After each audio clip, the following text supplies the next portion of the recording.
Hey, welcome back to Lantern Corp's video. To this one, now that we're done with the Avatar characters, we're moving on now to the other characters that have been basically suggested to me by other people. This one came to us from Luke Morehouse, who asked the question, what Lantern Corps do I think Danny Phantom, aka Danny Phantom, belongs into? Now, to understand this, first off, you have to watch Danny Phantom, obviously. But you have to look at, obviously, the character and personality that Danny Phantom brings to the table. Danny's I believe he's about 15. I believe he's 15 because he's just going into high school. And, he deals with a lot of trials and tribulations of being that young. So that plays a factor into what emotional core that he's belonging to. But as always, I first got to go over the cores that I fully don't believe you belong into, and then we'll go over to the ones that I think he possibly goes into, aka the nope cores and the possible cores, and then the ones I think he actually could definitely fit into, and then we'll talk about what I think his actual corp is going to be. But right off the bat, one second, I need to just fix that real quick. We're going to go over white in a little bit, but start things out here. Black. Now, black is not a core. Here's the thing. Black, for a little bit, was tricky. And the reason for that is black is the Lantern Corp of death. It is the Lantern Corp that if you need to be dead, you need to be either be dead, you need to be alive, but have died before, been brought back, or you need to, even as living, encompass death so much, kill, embrace, love it, marry it, have death children with it, that you need to just be all up in death's grill. And unfortunately, why do I have an extra, I don't know why I have an extra white Lantern Corps ring open. Oh well, I don't know, I have it. And unfortunately, the thing about goats is that they can turn into ghosts, and then you get ghosts. The thing about ghosts in the Danny Phantom universe is that, yes, there are people who die and become ghosts. But there are also ghosts are actually their own individual species and creature. Like, they're dead, but they're not, technically. It's a really weird thing that's never truly explained. Like, it's explained that they are a separate entity unto themselves. But they're not living beings, but they're not dead either. At least not all of them. It's a really weird gray area. But then you get into, what do you do with a half ghost, like Danny or Vlad? I mean, by all accounts, they're alive most of the time. Are they half dead because they're part ghost, or are they just genetically different? If what we see in this show is any indication of what it kind of means, they're not dead. They are just genetically different. Because we even see in the intro for the show that his molecules got all rearranged. Basically, you see ghost DNA integrated with his DNA. There's something on a genetic level that's different about Danny. But unfortunately, it doesn't deal with anything that has to do with the Black Lantern Corp. So I can't really say that. I also can't say he belongs in the Orange Lantern Corps either. Danny's certainly been selfish, sure, but remember, to qualify for a Lantern Corps, it needs to be your dominant emotion. And avarice and greed has just never been Danny's dominant emotion. He's let go of stuff before. I mean, yeah, he's obsessed over a few things, been a little greedy now and then, but ultimately, like, wanting to get with Paulina, wanting to be popular or accepted, all that stuff. But he's usually been pretty good about letting that go after a certain amount of time. Ultimately, I can't qualify for the Lantern Corps of avarice simply because he just doesn't have that much avarice in his heart when you really break it down. Love is a weird one. Now, first you might think, yeah, he loves his family, he loves his sister. Obviously, he's had several love interests in the series with Paulina, Valerie, and then ending up with Sam at the end. But is that something that is his strongest emotion? After all, he's only a 14, 15-year-old kid. I think he might have even been 16 by the end of the series. Before me, he's only a kid in his mid-teens. Any love that he's feeling at that point, at least romantically towards a girl, would be, adolescent love. Could that qualify him for the Violet Lantern Corps? Maybe, but at the same time, is that the thing that's been driving him throughout the entire series? Like, is every episode about him obsessing over the loves of his life? And the answer to that is no. He's not driven by love. It's not the thing that motivates him. It's something he certainly has. Danny's capable of love, no doubt, but it's just not something that is the thing that drives him. Now, this next one might be a little bit contested, and you can contest me all you want. He can't qualify for a Yellow Lantern ring. Danny, as a person, isn't scary. He's a 14-year-old scrawny kid. Danny Phantom, sure, he can scare low-level ghosts. But whenever, and he's even scared the people at Amityville before, in terms of just scaring them by his existence. But after a while, that subsided, and they saw him as the hero that he was. And then, all the other, major threat ghosts, they're not scared of him. They see him as a threat, but they're certainly not scared of him. Concerned, wary, sure, but scared, can't say they're scared of him. So I cannot say that he qualifies for the Sinestro Corps. So that would be all of the Lantern Corps that he absolutely cannot qualify for. I am missing one on this list. What am I missing here? Oh, now I know why. Because I forgot to write it down. We need to touch upon, is it this one? Nope, this one. Can't qualify for an Indigo Lantern ring. Danny is not without compassion. He can be quite compassionate. We see actually in a lot of episodes, he does ultimately have a conversation with either someone to resolve, like a friend resolving conflict with a villain. Sometimes he even resolves the conflict, but ultimately, a lot of times it's not his go-to thing to do. He is a punch first, ask questions later kind of person. So in that regard, he's not someone who could qualify for compassion, because you can either have great compassion, which Danny has compassion, but great compassion that overrides everything else, no. Or B, you have to have no compassion, and that's the Indigo Lantern ring is actually a very interesting one because it's technically a parasitic ring, because it robs you of your personality pretty much and just levels you out, and then you can feel regret, and therefore you know how to feel compassion. So that's how that works. Then moving on, White Lantern ring. Now the White Lantern ring, that's pretty self-explanatory. Danny is a living being, so even as Danny Phantom, he's alive. So being alive means he can qualify for a white ring. Man, try saying that if you do. White ring. On the on the most basic level of qualifying for a White Lantern ring. But beyond that, it's only impossible he could qualify for it. Yes, he tries to protect people, which in essence is trying to protect life.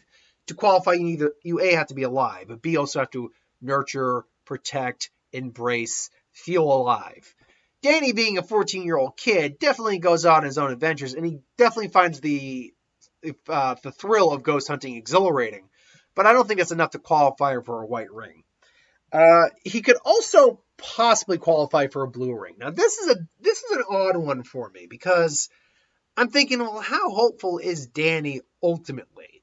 But when you really break it down, the entire series leading up to the end of the series was about him trying to fit in and trying to gain, trying to protect people and hoping that he would eventually be welcomed by the town of Amityville. Yeah. Amityville. Wow. Not Amityville. Amityville. Wow. Amityville. Amityville. The town of Amityville. Wow. Why am I having trouble saying Amityville? The town of Amityville. Yeah. Go figure why I was having trouble saying that. The town of Amityville. To just get to accept him for him and, his parents, everything like that. And eventually that happened. So his hope was rewarded. So you could make the argument that hope could work for Danny. He does, but it's also not just about having a great deal of hope. It's about inspiring hope. And that, I think, is unfortunately where he can't qualify. Not because he doesn't instill hope in some people, but it's just about the amount of people he instills hope in. It's just not enough. At least not until near the end of the series it isn't. So if we're going by the end of the series, then maybe, but unfortunately, I don't think he can qualify overall for a Blue Lantern ring. He's got the potential. It's just a potential that needs to be harnessed and then fully cultivated. Last but not least, the other ring that he, I think, could qualify for is a Red Lantern ring. Now, being a male in the adolescence years of his life, he's prone to some hormonal outbursts of rage. We've seen on more than one occasion that Danny does have a bit of a temper on him. It's easy for him to maintain his cool usually, especially when he's in control of a situation. But when he's angry, when he's depressed, like in the was it Spectra? The ghost that was draining the energy off of kids. That was like his guidance counselor, feeding off misery, and her assistant Bertrand. Like, for instance, in that one, we saw a good portion of his anger, like his misery and stuff like that, fed into his anger to some degree. When Ember McFlame brainwashed him and then he had to get his heart broken by Sam, he was extremely pissed off. And yeah, he had a quippy one-liner afterwards and was smiling, but you could tell he was still angry about it. When Billy the Kid, Billy Kid's ghost, was basically just taunting him, he was just going insane. So, and he was, on the brink of just losing it. So, Danny has anger in him, and I think part of that stems from his circumstance. Part of that stems from the fact that he's only a 14 to 16, depending on your time in the series, year-old kid going through hormonal imbalances. So, of course, he's going to have a fit of rage every now and then. The question becomes, is rage the thing that drives him the most? Unfortunately, I'm going to have to say no.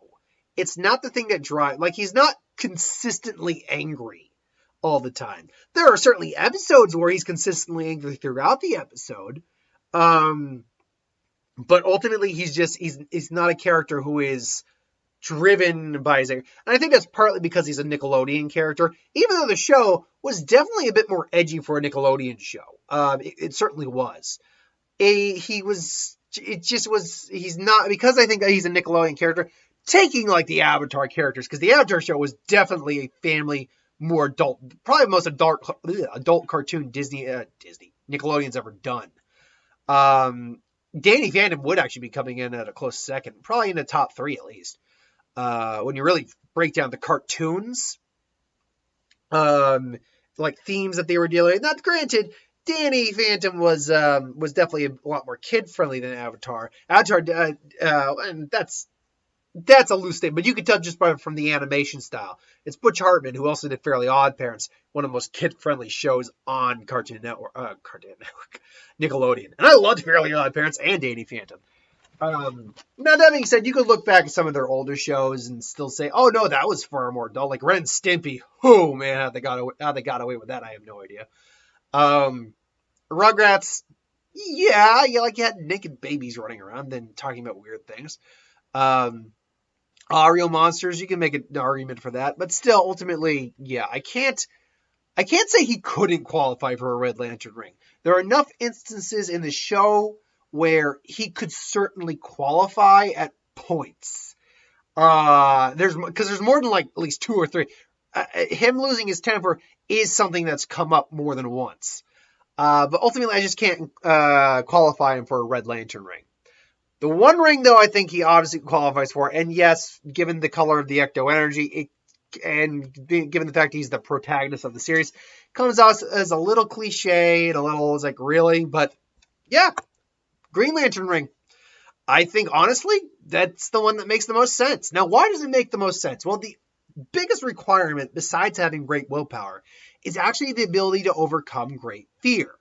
And that's something that Danny has to do in, like, if not every episode, then every other episode. When you think about it, the series is him facing ghosts, facing ghosts a lot of time even stronger than him, and he can't do anything about it. Walker was a perfect example of that. He was not stronger than Walker, but because of the stipulations of the Ghost Zone, there was a loophole for him. But he couldn't beat Walker. He was afraid of Skulker too. Plasmius, he hated Vlad, but he also, was afraid of Vlad. But he keeps going up. Pariah Dark, that movie, remember with a Rain of Fire? No, Ghost Rain or something like that. I can't remember the exact name of it, but it was basically the Ghost Emperor. Yeah, I mean, he faces great fear all the time, and he faces that. He fought his older self, knowing that if he failed, he would become that, and his family would die. But he still went up against him anyway. Overcoming great fear is something Danny does on a near daily basis. And I think that alone, plus the fact that he's able to overcome such things, shows how strong his willpower is. Now, that being said, he has faltered, like, in his own personal opinion of himself. Again, like the episode with, I think her name was Spectra, where she was siphoning off the misery because he just felt like a loser a lot of the time, and she was, taking advantage of that. He definitely can be down on himself, but he's a 14 to 16-year-old kid. How often are they not down on themselves sometimes? It's just the way, hormones and everything like that work. So sometimes it'll work out, sometimes it won't. But the question then becomes, could he maintain a Green Lantern ring? Here's the thing. I think he ultimately would, but it might end up like leaving him a couple times. But he'd end up getting it back, I think. Plus, he's already powerful enough on his own that he probably doesn't need a Green Lantern ring, but if he got one, he'd pretty much be unstoppable in terms of any ghost he fought. So ultimately, what corpse does I think Danny belongs in? I think it's a Green Lantern corpse. I think that is the most reasonable corpse to put him in. But maybe you think different. Maybe you think Danny belongs in the Yellow Lantern Corps, or the White Lantern Corps, or hell, even the Avarice Lantern Corps. Let me know in the comments below what you think. But thanks for watching. Hope you enjoyed. Like, comment, share, subscribe. And as always, you want us to review something, put in the comments below. Let us know. We'll do a review of it at some point. Ideas for who would win, Star Wars, Superhero, Magic, Lantern Corps videos. Anything I do with the channel, put in the comments below. Let me know. I'll get to that at some point. So thanks for watching. Hope you enjoyed. I got a lot to do tomorrow. I got my who would win and what if. That's a given. Then there's a Pokemon video I need to do a video on. New trailer for Shield and Sword comes out tomorrow. Death Battle is tomorrow. So not only do I have to record my Death Battle reaction, which I might as well tell you now, my Death Battle reaction is not going to be up tomorrow. I'm going to record the reaction, but I'm not going to upload because I think two problems I suffered from with getting flagged last time was A, the volume was way too loud, and B, I had uploaded the day of. I think what I'm going to do is record it, sit on it, wait a day or two, and then upload it. So I got those to do. Do I have anything else now that I think about it? If a trailer for some reason pops up, like a movie trailer, if Star Wars trailer drops tomorrow, I'll be doing a video on that. So keep your eyes out for that. I also debated going to see Jay and Silent Bob Reboot tonight, but I don't know if I'm going to. I mean, I'll bring it up to my Carriad. I'll bring it up to my girlfriend. I'll bring it up to Carriad, see if maybe she wants to go. If she wants to go, then we'll go. If not, I'm fine staying. Until then, thanks for watching. Hope you enjoyed, and I'll see you folks next time. Have a good one.